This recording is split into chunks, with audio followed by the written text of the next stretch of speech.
We continue with our class Shabbos Home, and this session and all that we're going to learn today, BeEzrat HaShem, should also be dedicated to Leilu Neshama, LevLeib ben Zion, also the Havdel Refa Shlema, our dear Rabbi Yaron Ruvenschlita. His name is Yaron ben Doris, Yehudis bas Noach, Ariel over Basana, Imemeraси Rachel bas Brindel, also David Abraham ben Hana.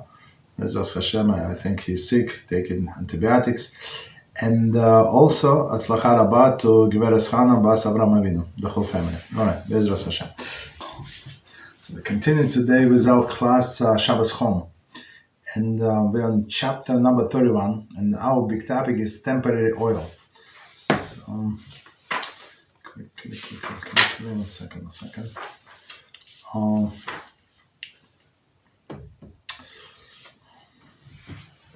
So, and we're on subsection 3. 1 second. No, 4. So it says permissible methods of making temporary roof on Shabbos. Okay, that's our topic, right? And we said erecting roof before the supports, right? Like we gave example of this mosquito net, right, over the baby carriage. And another topic was adding to existing roof, like extending. We're talking about sukkah, right? And very interesting. And then we start talking about sukkah in Kava, what is it? Kava Yashar, right? And next, opening the full folding canopy. We said also, no problem. Next, we discussed where the roof is supported by a person. Also, we said no problem. And next, subsection B, we said temporary wall. Okay. We stated above that the oil consists of two parts, the roof and the walls. We have elucidated loss of the temporary roof. We turn now to the loss of the temporary wall.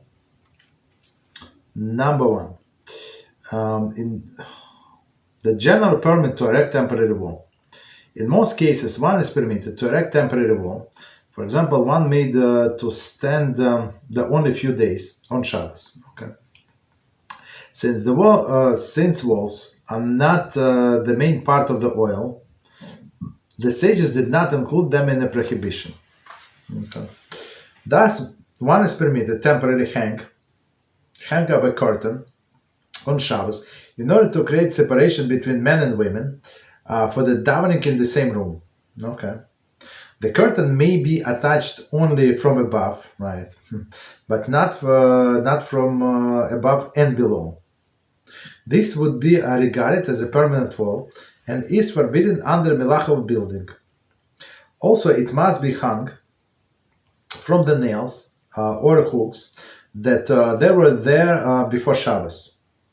One may not attach hooks or pounds nails into the wall on Shabbos. Okay. So number 2. So let's do one at a time. So how is the section temporary wall? Okay. We stated right all the cases before. We were talking about like oil, but in perspective of roof.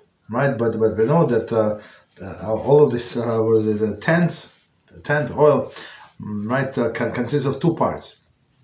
You need walls and you need roof. So now we're talking about walls. So technically, if you think about it, like walls without tent, they provide almost no protection. So we said protection from elements, right? Here does not help. So that's why sages were not so strict. Okay, so let's see. So number 1, a general permit to erect a temporary wall. But again, the key word is temporary. In most cases, one is permitted to erect temporary wall that one may stand only a few days on Shabbos. So meaning on Shabbos it was not there before Shabbos, they create new wall. Okay, no problem. Since the wall are not the main part of the oil, The sages did not include them in the prohibition. So if there is something that would be attached to the ground, for example, that's a different story, right? It would be Melachot of building, right, attached to the wall. But here we say that it's temporary. But the curtain is the best example. Thus, one is permitted to temporarily hang up the curtain on Shabbos in order to create separation between men and women who daven in the same room. Commentary. So, meaning they call it mechitza, right? Separation between men and women. One might argue that this permit contradicts the prohibition cited below to erect partition that causes something to be halakhically permitted. For by hanging up this curtain, men and women become permitted to daven in the same room. The answer is that in this case, the curtain is not needed halakhically. Divide the room in two areas. Rather, it is needed only to prevent men and women from mingling. Therefore, it is not prohibited. So, okay. So let's discuss mechitza now. So since we're in a topic of mechitza, as we learn about Beis Hamikdash, I think we said it. Maybe we said it in Monday when we were learning about the Beis Hamikdash. I don't know.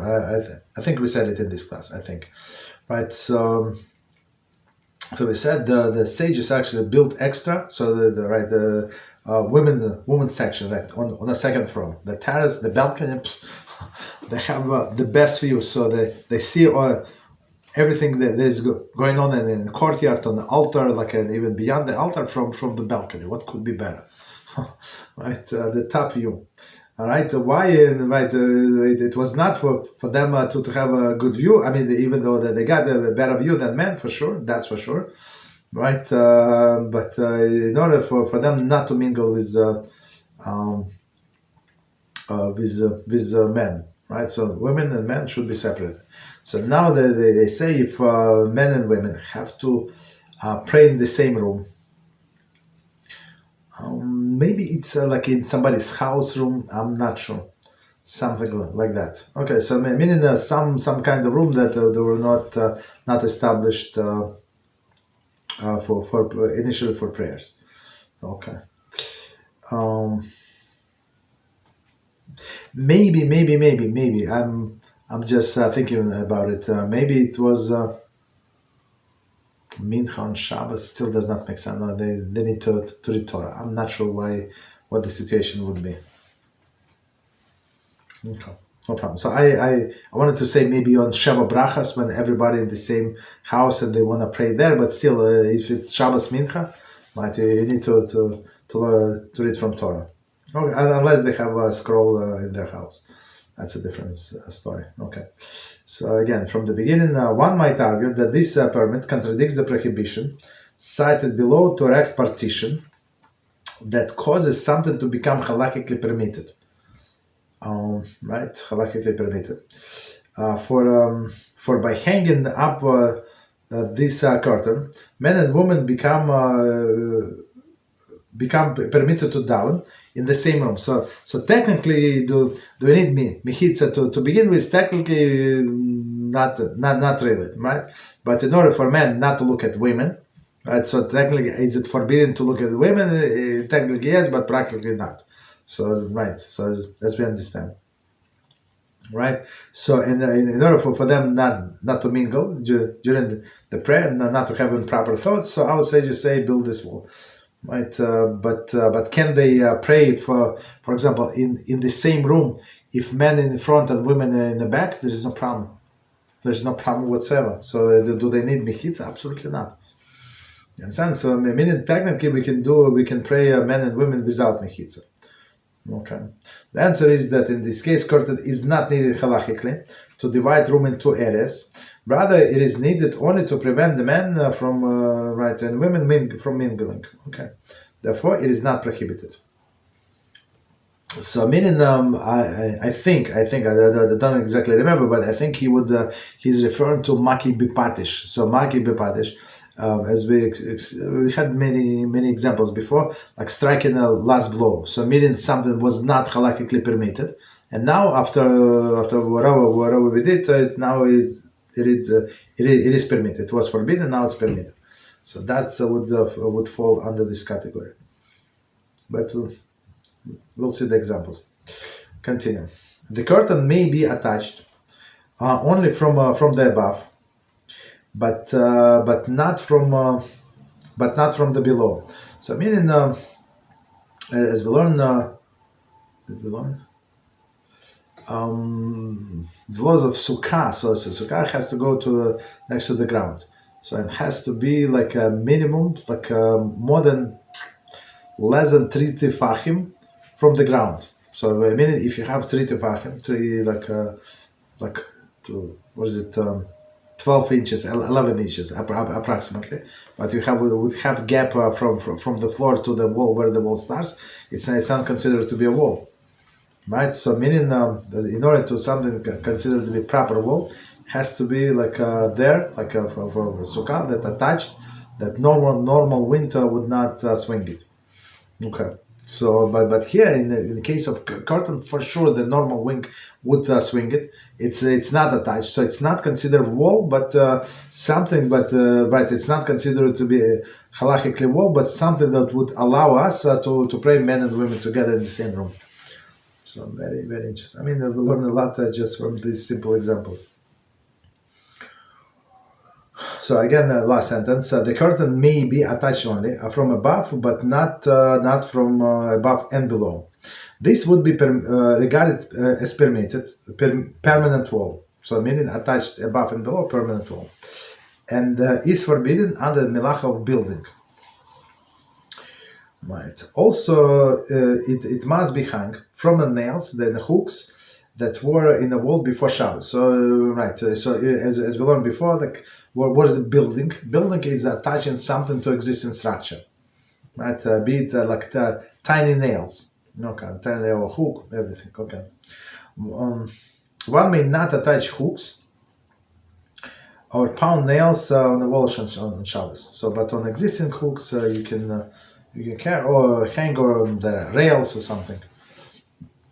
In some shuls, like a long time, I was in a shul in a different state, and they have this mechitza of a curtain, like a thick curtain, very good, right? A thick curtain, like divided the women's section and men's section. And when the time came, I think for Rabbi's speech, they removed the curtain. So women sit on that side section, men in this section, but they not removed, like open up the curtain, so women can see the rabbi. Okay. The only problem, if I remember correctly, the only problem is that mechitza was that since women do not see men and they just hear, they assume we cannot hear them when they speak. That was an issue, a little issue, at least for me. Okay. So number 2, the case in which erecting temporary wall is prohibited. If a temporary wall is needed to divide room into different areas for halakhic reason, it is forbidden to erect it on Shabbos, since the walls or partition accomplishes something in halakhic realm. It is regarded as significant structure. Therefore, the sages prohibit its creation on Shabbos. For example, a person needs to perform bodily needs in a room that contains for him. For example, he's ill and cannot leave the room. One may not partition the room by erecting temporary wall between the person and Sforim, since the partition would permit the person to perform the bodily function. It is a creation. Its creation forbidden on Shabbos. The wall is called mechitza hamateres, partition that permits. Mutar. Okay, the root is mutar. Materes. Okay. it must be measured at least at 10 tefachim high. A wall that is less than 10 tefachim high cannot halakhically to divide the room into separate areas. Okay, so a lot to learn. Let's do from the beginning. So now, right, he said below somehow. I thought it's closer to the end of the chapter, but below it's right now. Very interesting. So again, in case where the erecting temporary wall is prohibited, temporary wall that needed to divide room into different sections, different areas, so for halakhic reason, is forbidden to erect on Shabbos. Since the wall or a partition accomplished something that in halakhic realm is considered significant structure. So this thing that hang from the ceiling, right, and they divide the room so men and women can pray together. As we said, it's not necessary. Men can face the wall and women be behind. There is no problem. There is no problem that they can pray like this. But here, right? Since it is significant, meaning in a case as he said, somebody is sick and somebody cannot go to the restroom and they have to go where they are. Right, and we cannot do it in front of the holy books, right? Somebody have bookshelves or something, right? It's not like one book that they can remove. There are like bookshelves or bookcase, right? So technically, if they would make this curtain, it would be allowed for that person to go to the bathroom. I mean, the simple solution is just to take a blanket or something and cover these books completely, right? Without attaching to the ceiling, without attaching to anything. This would be allowed, right? And then person can go to the restroom, right? I mean, we have this issue several of our students. So they have two couples, right? They have they live in studio apartment. Right, as I understand, small studio apartments. Some I've been to studio apartments, like where we live. Like some of them, L shape. So L shape, that's amazing. It's like almost 2 room, almost, right? But some of them also like tiny rooms, tiny rooms. Right, not tiny, they're like small enough, right? And these people for sure they have books and swearing stuff like that. Right, and when there were no baby, there is no problem. Right, now Baruch Hashem they have a baby in that room. That's a problem, right? The baby who goes to the restroom, so they have to cover all of this, all those books. Right. So and we continue.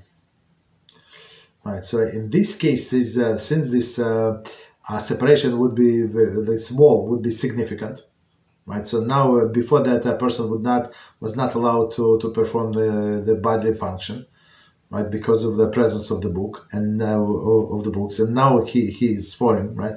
And now he's allowed, right? So right after they erected this wall meaning like a curtain, I guess. Right now this would be forbidden. Unless people have this wall. We had in this shul where I used to go to the early minyan. Unfortunately, they closed. Not enough people. Right, unfortunately, dissolved after 50 years. Right, so they had these walls that on the wheels, like in the top, like a very high. I don't know, maybe 10 feet. Maybe high, I don't know, very high walls, and they when they have a party, so they can move them around and stuff like that. So it's I think it's very convenient. So these walls, since they're movable, they're not considered to be permanent. I mean, most likely people would not do something in their house, but again, if there's no other choice, it would be allowed. As we said, the separation is considered to be like 10 tefachim. So 10 tefachim is like 40 inches, 10 tefachim. So it's like a long skirt, right? Long skirt, 40 inches long. Okay. Right. So otherwise, we would not be allowed. Okay. So again, why? Since the partition would permit the person to perform his bodily function, its creation is forbidden on Shabbos. But again, if we're talking about this movable wall, there's no problem. Right. So the wall is called partition that permits. It must be measured at least 10 tefachim high, right? A wall that is less than tefachim high cannot serve halachically to divide room in separate areas. Okay, so it's just very low. Okay, so 10 tefachim high, it needs to be for it to be like a separate domain. Right, 10 tefachim high, I think 4 by 4, 40 tefachim by 40 tefachim, like it would be separate domain. So meaning that it's something in a public domain, right, in a street, and you have like a mailbox or something. So it's going to be for sure it's a separate domain. So continue. Number 3, exception to the prohibition. Right. A, adding to existing wall.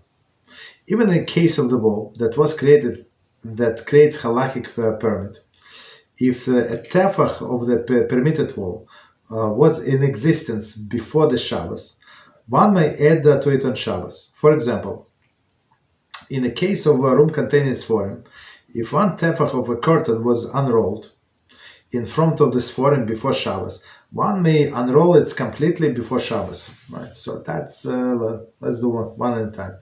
So that's very, very clear. Right, very, very clear. Okay, so meaning, right, we had it before with the nets, with extending the hood on a baby carriage, so which is amazing. So again, and covering of sukkah as well, right?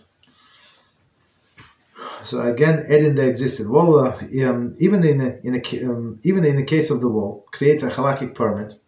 If the tefach was permitted, of the permitted wall, was in existence before Shabbos, meaning that they have the curtain,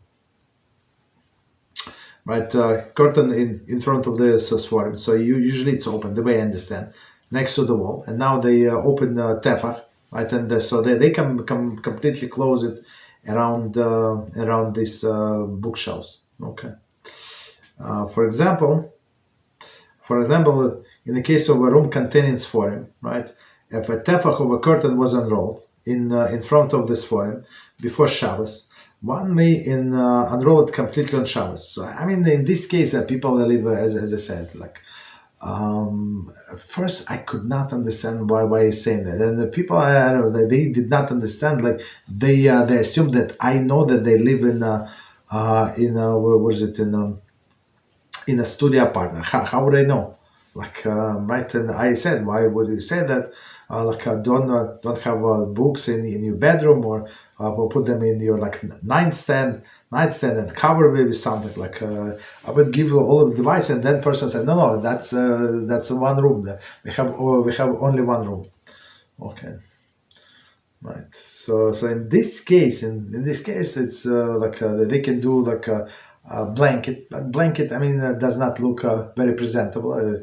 People come in, like they have guests coming, so maybe like do this curtain. I told them I'm not sure they did it or not, but that's a solution. Some curtain, like they sell like this what is it, custom tracks, right?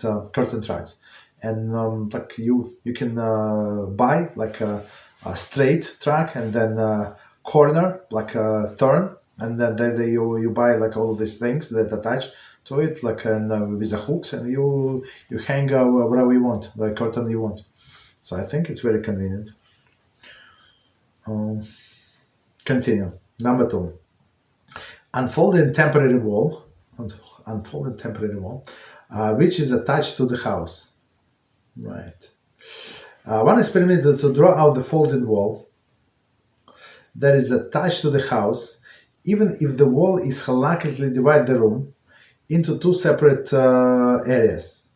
The sages forbade the person to erect temporary partition, but not to draw out or unfold one that has already been made.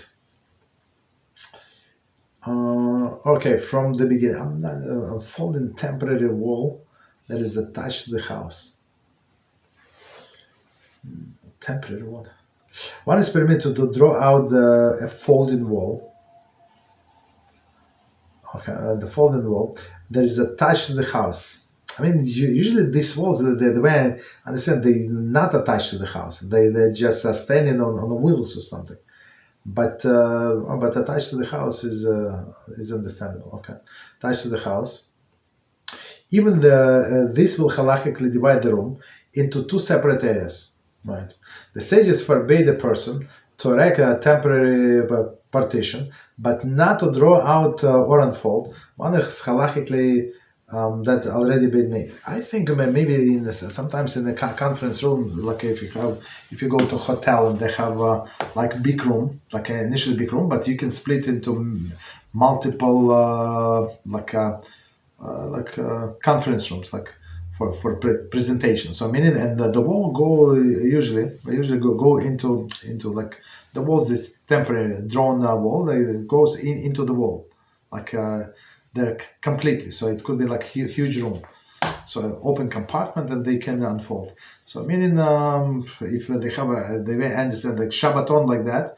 Right, sometimes they need a huge room, and sometimes for maybe they will have a presentation. Different rabbis would talk in different sections. Maybe in this case, you can unfold the wall again. This wall for sure is attached to the ground to the wall. This temporary wall that is drawn attached to the wall. Okay, so let's do a little more. And we go into section number 4, practical applications. Spreading a tablecloth. Right. Actually, we spoke about before. One is permitted to spread the tablecloth over the table on Shabbos.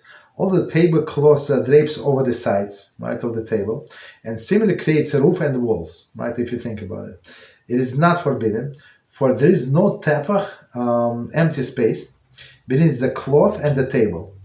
Therefore, the cloth is not considered a roof. So technically, visually, for sure, if you put the tablecloth, if it's a longer one, so it creates the wall like hanging walls, and even so long walls so long the tablecloth it would go to the almost to the ground, 10 tefachim from the ground, maybe not.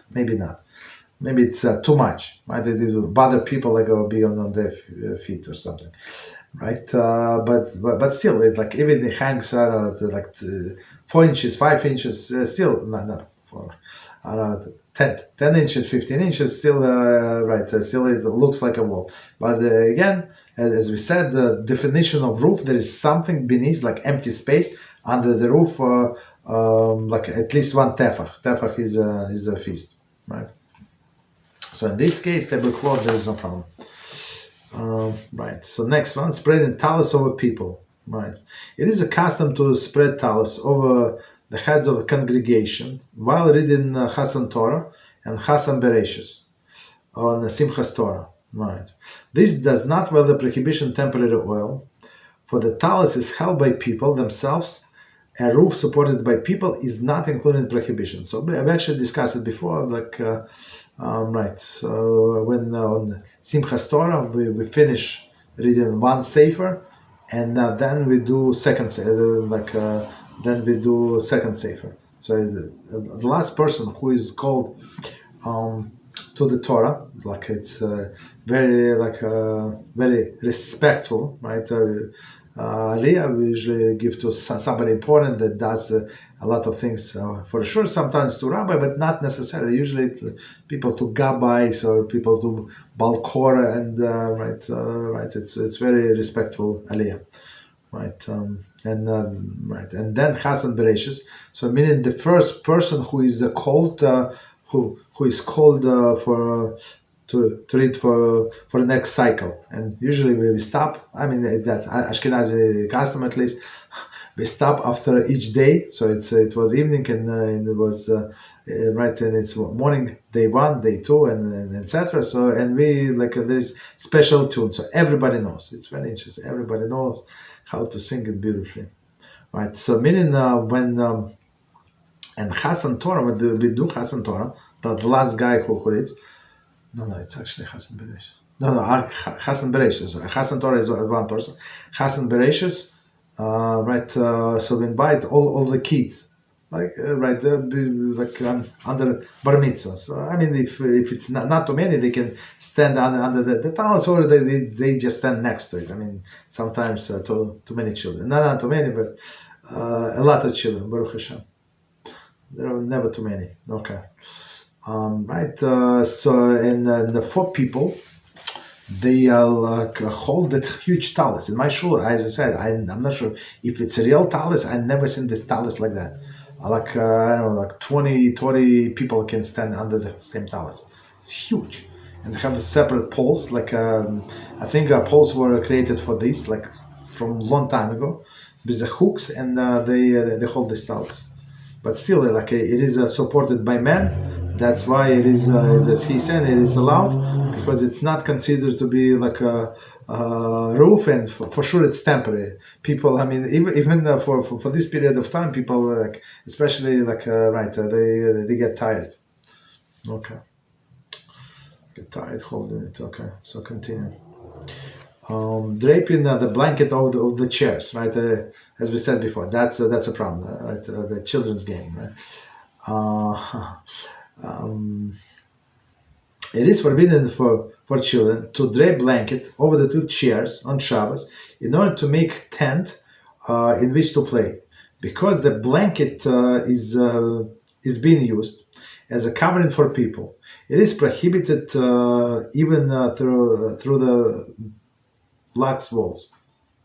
Though it lacks walls. I mean, it's I would not say that it lacks walls completely, because it's hanging like this blanket, usually like longer than needed for a roof. They drape over the chairs, right? And like I think they do create walls. But anyway, right? In either case, it's not allowed, because for sure there's more than a tefach underneath. It's considered to be a tent, and same with a children tent, like kids when they play. So it's not allowed to pop it up on Shabbos. So if so sometimes they have sleepover friends, so just prepare before Shabbos. That's it. Maybe keep it in another room, and then they're not big, so they're light and not big. So you can bring it to any room when they're going to play. That's it. But don't open it on Shabbos. Okay, so next one, D. Very interesting. Covering pots. One is permitted to cover a pot on Shabbos, even if the pot had been moved to a new location on Shabbos, whereby its walls were considered to have been newly created on Shabbos. See the page 432, right? It's from last class. And even if there is a tefach space between the lid and the contents of the pot, covering the pot does not violate the prohibition of temporary oil. So it's very interesting, very, very interesting, right? So again, they're covering the pots. So meaning even the pots that have soup or something in there. So it is allowed to cover the pot, even if you move it around. So a person said, well, what's the problem? Yes, but we said last time, if you move like a milk crate or some kind of box, let's say not cardboard, but like a wooden box, so milk crate to another place, and then you put board or plywood or something, right, on top, and using the step stool, it is a problem. So you created the walls. You not created the walls of the milk crate. You did not. But when we move it to another place, it's like we created. It's like in a sense, if it's logically, we created these walls in a different place. It was in this room, and now I created in kitchen. So now I created these walls in kitchen. So right, and that's how we build oil, right? Tent, right? So with first we create walls, and then you create roof. So that would be forbidden. All right, but so in a sense, a person might think that the same halacha would apply to pots, right? Like empty pots and pots with food. Where when you move to another place, right, and then you bring a lid and cover it. So it's like you erected walls in one place, and and right, and then created roof in another. Okay, so we said there is no problem. Okay, so continue. So next one, spreading the tarpaulin on top of the skach. So meaning on sukkahs. One is permitted to spread the tarp over the sukkah on Shabbos to protect against rain, as long as the tarp is lying directly on the skach.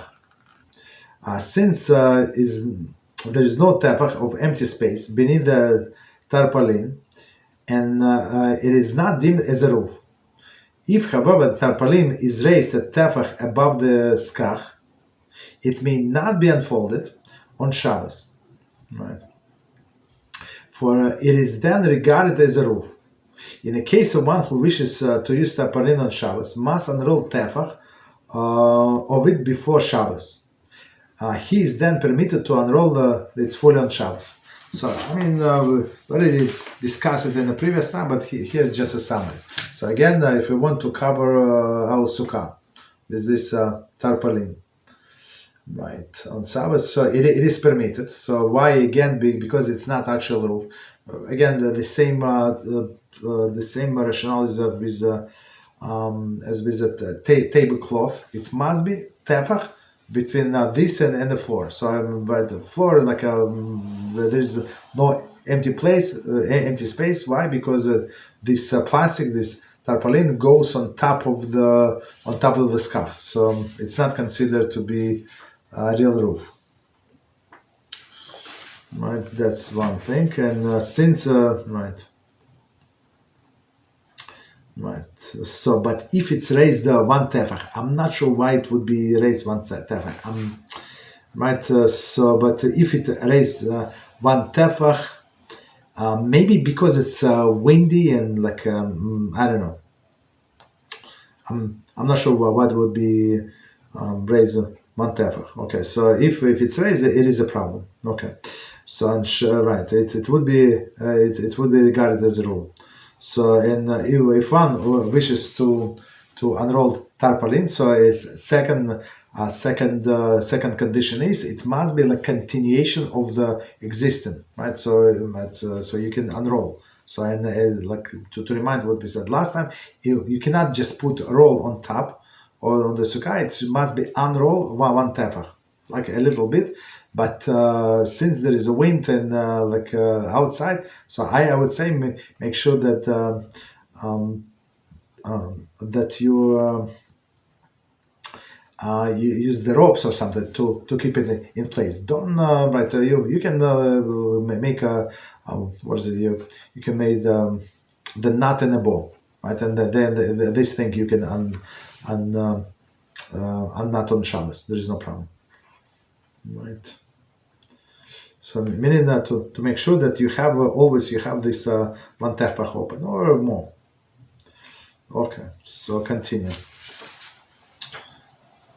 Actually, let's see. Maybe we stop here because let's stop here because we spoke last time. It's returning drawer to its position, so it's not so simple.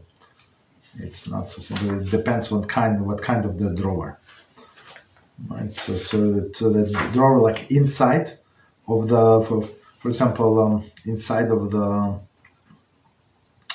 what is the chest, right? Or it is like under the you have a desk and you have a drawer. So it like for sure all styles was like that. It was hanging hanging in the air. So in this case, for sure, it is like a roof, right? And you have like sides, meaning you have walls, and you create the roof. So it would not be allowed. So we will see. Depends where exactly you're trying to return this drawer. Okay, stop here.